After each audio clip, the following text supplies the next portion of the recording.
안녕하세요. 주식이다나입니다. 힘든 시기에 제 채널을 찾아오신 1%의 여러분 환영합니다. 저와 함께 새로운 관점에서 주식을 바라보고 수익 내보시죠.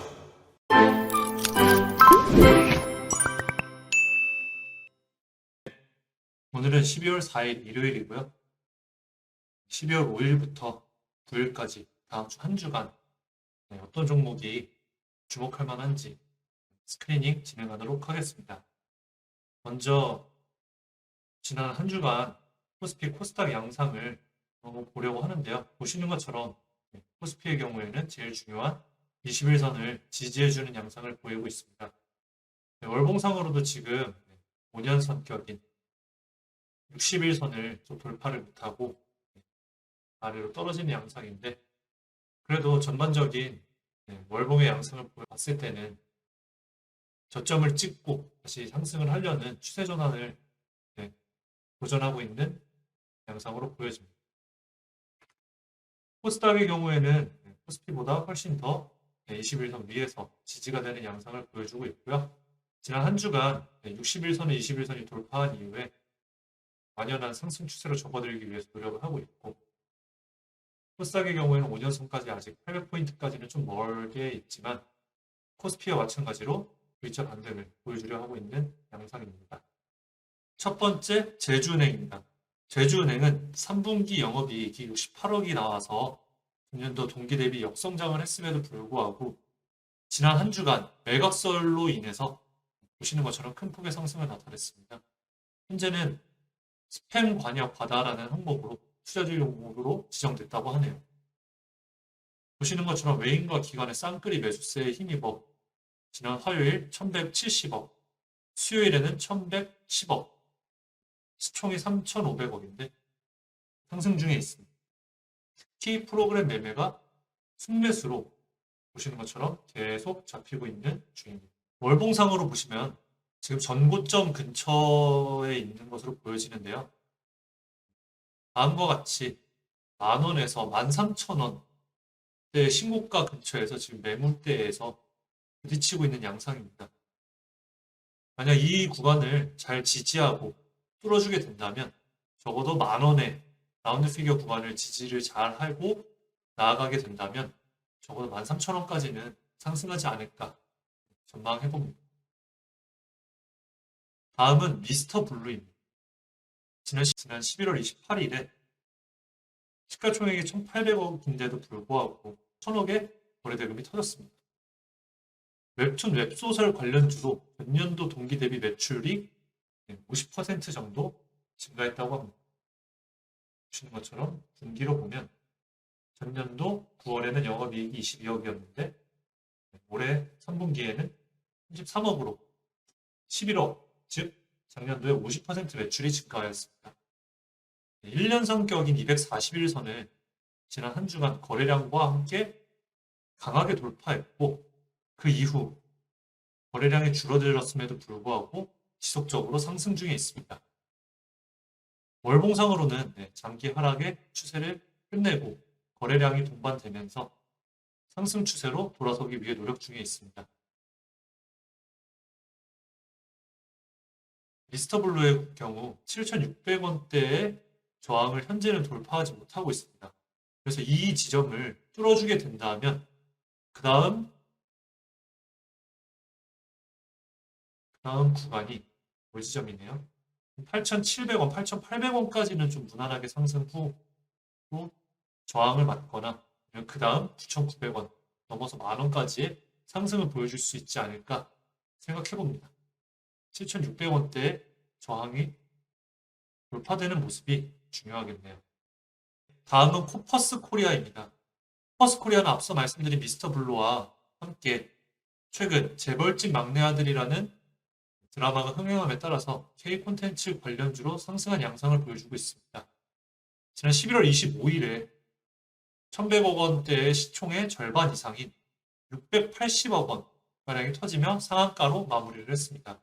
그 이후 3거래일간 조정받는 양상을 보이다가 5일선 위에서 다시 지난 12월 1일 목요일에 거래대금이 1,270억으로 시가총액보다 훨씬 더 큰 금액으로 추가 상승을 하였습니다. 이후 조정받는 양상을 보여주고 있는데요. 보시는 것처럼 월봉상 지난 2달간 거래 대금이 몰리고 있습니다. 추가 상승도 가능해 보이긴 하지만 먼저 1차 3,100원대가 되겠네요. 그리고 2차는 3,000원, 3,000원 정도가 되겠습니다.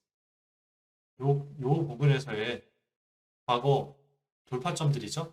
돌파한 부분들의 지지를 해주게 되는 것이 가장 중요해 보입니다. 보시는 것처럼 단기적으로 더 잘 가기 위해서는 3,100원대 5일선을 지켜주는지가 가장 중요할 것 같습니다. 다행인 점은 12월 1일 목요일에 거래량이 크게 터진 데 반해서 다음인 금요일에는 거래 대금이 팍 불었죠. 이런 양상은 아직까지는 좋아 보이는 것 같습니다. 다음은 포스코 스틸리온입니다.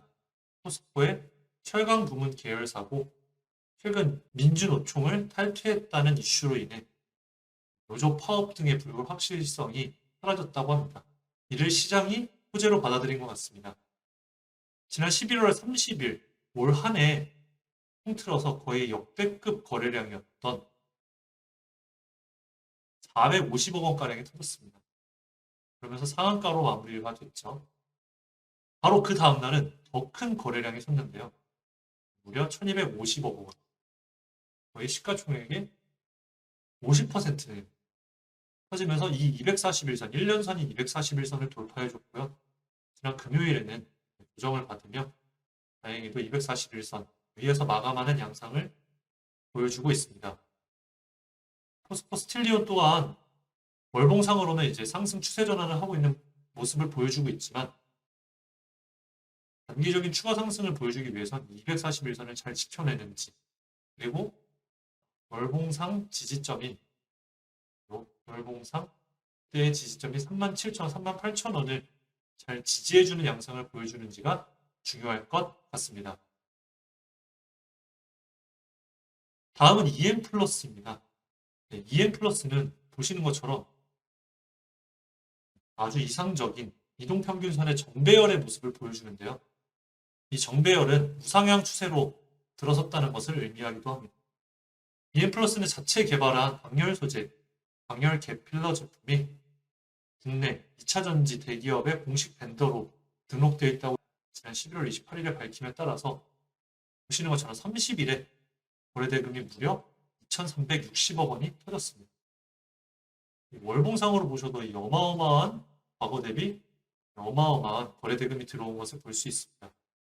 이렇게 정배열의 추세에 있고 강력한 종목은 대개 21선 위에서 반등이 나오기 때문에 5일선에서 21선 사이에서 매수를 하는 것이 좋은 전략으로 보여집니다.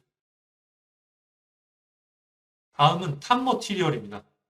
탑머티리얼이 최근 인동첨단 소재 관련주로 묶이면서 상승하는 양상을 보여주고 있는데요.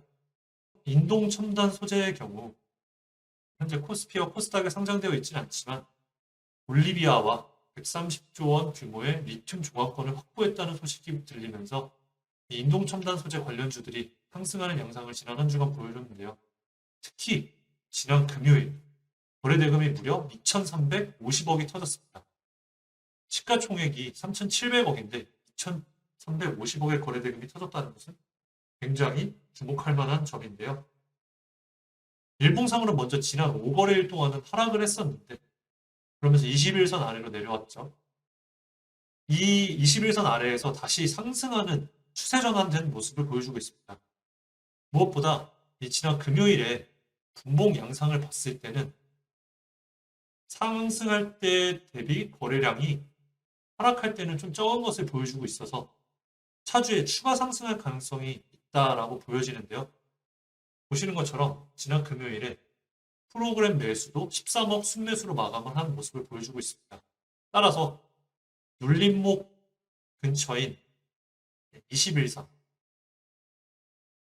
지난 지점이 45,000원과 44,000원 사이에 기회를 한번 주게 된다면 저는 한번 1차 매수를 해볼까 생각하고 있습니다. 만약 기회를 주지 않고 상승한다면 전해줘야겠다라고 다짐을 하고 있습니다. 다음은 현대공업입니다. 현대공업은 지난 한 주간 가장 눈에 띄는 양상을 보여준 종목 중에 하나인데요. 지난 10월 13일 전저점을 갱신한 이후 눈에 띄지 않는 거래량으로 반등을 하였습니다. 지난 12월 2일 금요일에 1640억 원에 달하는 거래대금을 토대로 60일선, 121선, 241선을 한 번에 모두 돌파하고 최종적으로 상한가를 달성했다가 장 마감 시에는 3% 정도 하락한 27%에서 마감을 했는데요. 월봉상으로도 한번 보시면 이 과거의 월봉상 매물대였던 7,100원 그리고 7,800원대의 매물대 및 저항을 모두 돌파한 것을 보실 수 있습니다. 분봉의 양상을 보시면 7,800원 아까 말씀드렸던 7,800원대를 뚫어준 이후에는 이렇게 7,750원에서 7,840원 근처에서는 지지가 나와주는 양상을 보여주고 있는데요. 차주에도 이 7,700원 후반에서 7,800원 과거 저항 구간을 잘 지지해내는지가 추가 상승을 할 수 있는데 가장 중요한 키팩터라고 할 수 있습니다. 따라서 차주 7,800원이 지켜지는 양상이 나온다면 저도 1차 매수를 해볼까 고려 중입니다. 다음은 청담 글로벌인데요. 청담 글로벌은 지난 6월 3일에 성장한 신규주 중 하나입니다. 중국의 최근 코로나 봉쇄 완화 관련해서 화장품 수출 관련 수혜주로 부각되고 있는데요. 보시는 것처럼 지난 5거래일간 무려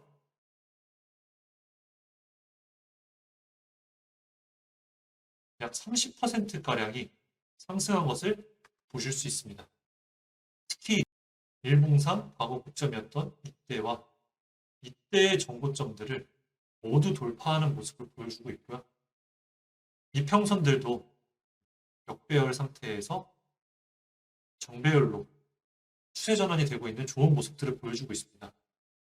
특히 지난 4거래일 동안은 외국인과 기관의 쌍끌이 매수 양상을 보여주고 있고요. 월봉상 과거 대비 적은 거래량임에도 불구하고 상승하는 모습을 보여주고 있어 더 좋게 보여지네요.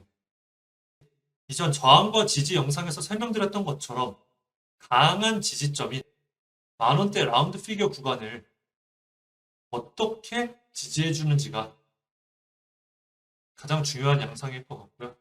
만원대를 어떻게 지지해 주는지가 제일 중요할 것 같고 저의 경우에는 만원 근처에서 짧게 한 9,700원 내지 9,900원 정도의 짧은 손절 구간을 잡고 1차 매수를 해볼 계획에 있습니다. 다음 종목은 WCP입니다. WCP는 지난주 제가 종목 분석 영상을 올려드렸었는데요. 종목 분석 영상이 올라간 당일 신고점을 갱신한 이후에 지난 금요일에는 하락으로 마무리됐습니다. 다행인 점은 21선 위에서 마감이 되었다는 점인데요. 여전히 외국인은 매수세에 있고 기관의 경우 매도세에 있는데 이 물량은 보호예수 물량이라고 추정되고 있습니다. 프로그램의 경우 지난주에도 꾸준히 매도세를 유지하다 금요일에는 살짝 순매도세로 돌아섰는데요. WCP가 다음 주에는 어떤 양상을 보여줄지 기대하고 있습니다. 바라기는 지금 시총이 약 1조 7천억 원으로 조금 무거운 편에 속하는데 외국인들이 지속적으로 매수세를 가져가고 있는 만큼 21선을 적극적으로 지켜주며 전저점을 갱신하지 말아야겠죠. 이때 5만 원과 적어도 5만 1,000원 때는 지지가 되어야 되는 양상으로 보여집니다. 마지막 소개해드릴 종목은 QRT라는 종목인데요. QRT는 지난 11월 2일에 상장한 신규 종목입니다.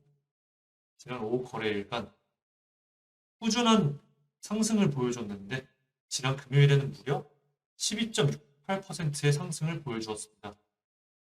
제가 지난 신규주 공략법 영상에 따라서 추후 이 상장 당시에 11월 2일에 고점이었던 45,000원 구간을 돌파하는 양상을 보여주게 된다면 매수해볼 생각으로 관찰 중에 있습니다. 참고로 네이버 종토방을 보시면 이번 주말에도 글이 얼마 안 올라오고 있는 영상까지도 아주 딱 제 스타일이긴 합니다. 추가적으로 상승할 여력이 보여지는 종목으로 지금 당장 매수보다는 추후 양상을 관찰하면서 천천히 매수해볼 예정입니다. 시가총액도 1,500억대로 단기간의 상승도 가능한 종목이라 관찰 중에 있습니다. 이상 12월 4일 종목 스크리닝 마치도록 하겠습니다. 주단하였습니다. 감사합니다.